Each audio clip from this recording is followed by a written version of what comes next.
தங்கம் வெள்ளி போன்ற பொன் பொருள் ஆபரணங்கள் வாங்கினால் செல்வம் பெருகும் என்று மக்கள் கருதுகின்றார்கள்.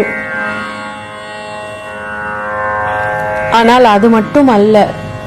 அக்ஷய திருதியை அன்று தர்மசாஸ்திரங்கள் கூறக்கூடிய வழியை பின்பற்றினால் நாம் கனவிலும் நினைத்து பார்க்காத பல நல்ல பலன்களை அடையலாம். அக்ஷய திருதியை அன்று நம்ம என்ன பண்ணணும், எவ்வாறு இறைவனை வழிபட வேண்டும் அப்படிங்கக்கூடியதை பார்க்கலாம். பொதுவாக அக்ஷய திருதியை அன்னைக்கு நாம் செய்யக்கூடிய நன்மைகள், நல் செயல்கள் பன்மடங்காக பெருகி அழியாத பலன்களை பெற்றுத்தரும்.